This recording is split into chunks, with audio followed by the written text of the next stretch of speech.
இந்த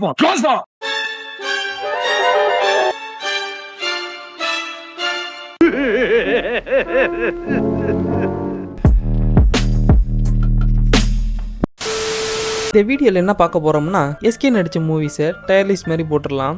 போய் தான் பாப்போம். கண்டிப்பா போகணும் தம்பி. அவர் மெயின் ஹீரோவா நடிச்ச படத்தை மட்டும் தான் ரேங்க் பண்ண போறோம். ரீசெண்டா அந்த பராசக்தி தான் அவருக்கு 25th ஃபிலிம். அதனால ஒரு மெயின் ஹீரோவா இல்லாத 5 படங்களை விட்டுட்டு மீதி 20 படங்களை நம்ம ரேங்க் பண்ணுவோம். அப்புறம் நான் இப்பயே சொல்லிக்கிறேன், இது என்னோட பர்சனல் ரேங்கிங் தான். அதனால உங்களுக்கும் இந்த மாதிரி தான் இருக்கணும்னு எந்த அவசியமும் கிடையாது. இந்த டயர் லிஸ்ட்ல மொத்தம் 4 ரேங்கிங் வச்சிருக்கிறேன். ஃபர்ஸ்ட் கேட்டகரி தான் பீக், அதாவது இதாண்டா சினிமா இதாண்டா படங்கிற மாதிரி இருக்க படங்களை இதுல வைப்போம். செகண்டா இது நல்லா இருக்கு, பீக் அளவுக்கு இல்லைனாலும் நல்ல படங்களா இருக்கிறது இந்த கேட்டகரியில வைப்போம். தேர்டு பார்க்கலாம் அப்படிங்கிற மாதிரி ஒரு ஆவரேஜ் கேட்டகரின்னு வச்சுப்போம். லாஸ்டா இருக்கிறது தான் அப்படின்னு சொல்ல வைக்கிற படங்களை இந்த கேட்டகரியில வைப்போம்.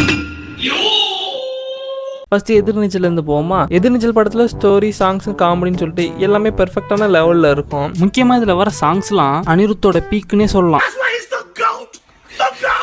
அதனால இதை பீக்லயே வைக்கலாம். அடுத்தது சீமராஜா. சீமராஜா படத்துல என்ன குறைனா இந்த படமே ஒரு குறை தான். அவரோட கெரியர்ல வேலைக்காரன் மாதிரி ஒரு படத்துல நடிச்சுட்டு அடுத்த படமே இந்த மாதிரி ஒரு படம் நடிச்சா இருப்பாருங்க. ஃபாஸ்டா போயிட்டு இருக்க ரோட்ல ஸ்பீட் பிரேக்கர் மாதிரி வந்ததுதான் சீமராஜா. Next doctor. எனக்கு தெரிஞ்சு நான் தியேட்டர்லயே அதிகமா சிரிச்சு என்ஜாய் பண்ணி பார்த்த படம் டாக்டர் தான் நினைக்கிறேன். அதுக்கு அடுத்தும் சரி அதுக்கு முன்னாடி சரி எந்த படம் எனக்கு அவ்வளவு ஃபன்னு கொடுத்ததுன்னு எனக்கு ஞாபகம் இல்லை. அதனால இந்த படத்தை நான் பீக்ல தான் சொல்லுவேன். மனங்குத்தி பறவை சேம் லைக் டாக்டர் தான். இதுல வர காமெடி தான் கிங்கு. அது மட்டும் இல்லாம எமோஷனல் கனெக்டும் கொஞ்சம் ஒர்க் ஆயிருக்கும் நல்லாவே. அதனாலே இதை நல்லா இருக்குங்கிற லிஸ்ட்ல வைக்கிறேன்.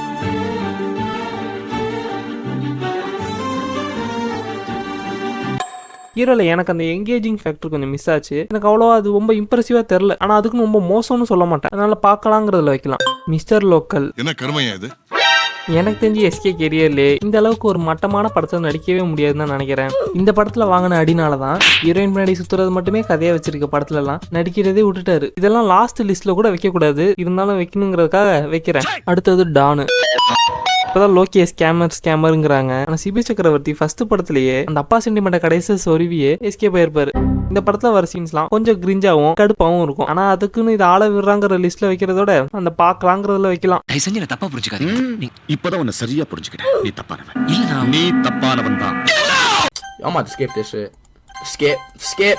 But when does this game get fucking good? அடுத்தது ரஜினி முருகன். சின்ன வயசுல பாக்குறப்ப இதெல்லாம் என்னோட ஃபேவரட் மூவியா இருந்தது. நான் இப்ப பாக்குறப்போ இதெல்லாம் பார்த்தோங்கிற மாதிரி தான் தோணுது. எனக்கு மட்டும் தான் இப்படி தோணுதான்னு தெரியல. அதுக்கு நீ எல்லா படத்தையும் இந்த மாதிரி சொல்லிட மாட்டேன். உங்களுக்கு இந்த மாதிரி எந்த படத்தை பார்த்தா இப்படி தோணுச்சுன்னு சொல்லிட்டு கமெண்ட் பண்ணுங்க. நெக்ஸ்ட் அயலான். அவங்க எடுத்த கான்செப்ட்டுக்கு எந்த காம்ப்ரமைஸும் பண்ணாம VFX CG எல்லாம் நீட்டா பண்ணிருப்பாங்க. ஸ்டோரி வைஸ் பார்க்கும்போது தான் கொஞ்சம் அவுடேட்டடான ஸ்டோரியா போயிடுச்சு. எனக்கு ஃபர்ஸ்ட் டைம் பார்க்கும்போது ஒரு டீசென்ட் வாட்சா இருந்தது. அதனால பார்க்கலாங்கிறதுல வைக்கிறேன். அடுத்தது வருத்தப்படாத வாலிபர் சங்கம். எங்க வைக்க போறேன்னு சொல்லிதான் தெரியணுமா? நீ மேலப்பா. இப்ப நான் தான்டா ஊரோட டாப்ல இருக்கிறேன். அடுத்தது வேலைக்காரன். எப்போதும் நடிக்கிற படம் மாதிரி இல்லாம இந்த படத்தோட ஸ்டோரியே ஒரு மெச்சூர்டான ஸ்டோரி. இந்த படம் ரிலீஸ் ஆன டைம்லாம் இவருக்கு எதுக்கு இந்த வேலை, இவருக்கு இதெல்லாம் செட் ஆகல மாதிரி தான் ரிவ்யூலாம் வந்தது. இப்போ வரைக்கும் இவரோட கெரியர்லேயே ஒன் ஆஃப் த பெஸ்டா இருக்கிறது இதுதான். எனக்கும் அந்த படம் பிடிக்கும். ஆனா அதை தாண்டி அது ஒரு நல்ல படம், அதனால பீக்கில் வைக்கலாம். நெக்ஸ்ட் ரெமோ. இந்த படத்தை மேலோட்டமா பார்த்தா ஒரு நல்ல ராம்காம் மூவின்னு சொல்லலாம். ஆனா கொஞ்சம் டெப்தா யோசிச்சு பார்த்தா இந்த படத்துல ஹீரோட கேரக்டர்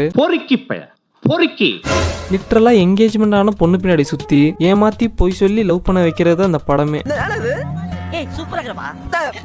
அப்படி இருந்தாலும் அந்த டைம்ல ஸ்கூல் ஸ்டூடெண்ட்ஸ், காலேஜ் ஸ்டூடெண்ட்ஸுக்கெல்லாம் இந்த படம் நல்லாவே ஒர்க் ஆச்சு. என்னையும் சேர்த்து தான் சொல்றேன். இப்ப பார்க்கும்போது தான் எதெல்லாம் தப்பா இருக்குங்கிறது தெரியுது. அந்த ரீசனுக்காக நான் பார்க்கலாங்கிறதுல வைக்கிறேன். அடுத்தது மதராசி அமரன். மதராசி நல்லா இருக்கணும், அமரனை பீக்லையும் வைக்கிறேன். மதராசி பொறுத்த வரைக்கும் நிறைய பேருக்கு அது எமோஷனலா கனெக்ட் ஆயிருக்கலாம். ஆனா எனக்கு எமோஷனலா கனெக்ட் ஆகல. ஆனா அந்த படம் டெக்னிக்கலாவும் ஆக்ஷன் வைஸும் எனக்கு ரொம்ப பிடிச்சிருந்தது. அதுவும் ஹீரோவோட கேரக்டரைசேஷனே வேற மாதிரி இருக்கும். நெருப்பு மாதிரி இருந்தா அது இன்டர்வலுக்கு மேல வர ஆக்ஷன் சீக்வன்ஸ்லாம் செதுக்கிட்டாங்க. வேற மாதிரி இது. அடுத்து அமரன்லாம் எமோஷனலாக்கி அழ வச்ச படம். ஒரு பயோகிராஃபி மூவியை எவ்வளவு எங்கேஜிங்கா கொடுக்க முடியுமோ கொடுத்துருப்பாங்க. அதுவும் ஜிவியோட மியூசிக், சாய் பல்லவி ஆக்டிங் சொல்லிட்டு எல்லாமே அதுல செமையா இருக்கும். நெக்ஸ்ட் பராசக்தி. எனக்கு இந்த படம் பிடிச்சதான்னு கேட்டா எஸ்கே படங்கிறத தாண்டி சுதா கங்கரா படமாச்சேன்னு சொல்லிட்டு போய் பார்த்தா ஒன்னு லவ் கான்செப்ட் எடுக்கணும், இல்ல ஹிஸ்டரியே ஒழுங்கா காட்டியிருக்கணும். ரெண்டுமே இல்லாம நடுவில் ஒன்னு எடுத்து நடுநிலை இல்லை மிக கொடுநிலை தேவையில்லாத கேரக்டர் உள்ள சேர்த்து தேவையில்லாத ஸ்கிரீன் டைம் கொடுத்து எமோஷனல் கனெக்டிவிட்டியே இல்லாம பண்ணிட்டாங்க. எனக்கு ஆவரேஜ் தான். அடுத்தது மாவீரன். இந்த படத்துல நடிச்சதுக்காகவே எஸ்கேக்கு ஒரு செலவு வைக்கணும்னு நான் ரொம்ப ஆசைப்படுறேன்.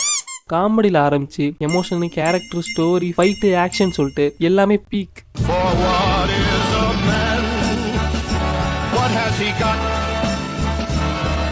அதனால பீக்கில் வச்சிடலாம். ஒரு வழியாக முடிச்சாச்சு. இதுதான் என்னோட டயர் லிஸ்ட்டு. உங்களுக்கு பிடிச்ச படத்தை நான் கீழே மேலான்னு மாற்றி வச்சிடலாம், அதுக்கெல்லாம் மன்னிச்சிடுங்க.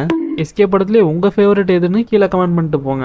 அப்புறம் ரொம்ப முக்கியமான விஷயம், இந்த வீடியோ என்னதான் 5 நிமிஷத்திட்ட இருக்கலாம், ஆனால் என்னோட எனர்ஜியும் டைமும் ரொம்ப செலவு பண்ணியிருக்குன்னே சொல்லலாம். அதுக்கு நீங்கள் சப்போர்ட் பண்ணணும்னா இந்த வீடியோ லைக் பண்ணிட்டு நம்ம சேனலை சப்ஸ்கிரைப் பண்ணிடுங்க. முடிஞ்ச இந்த வீடியோ எப்படி இருந்துச்சுன்னு கீழே கமெண்ட்டும் போட்டு விட்டு போயிடுங்க. நெக்ஸ்ட் மீட் பண்ணுறேன்.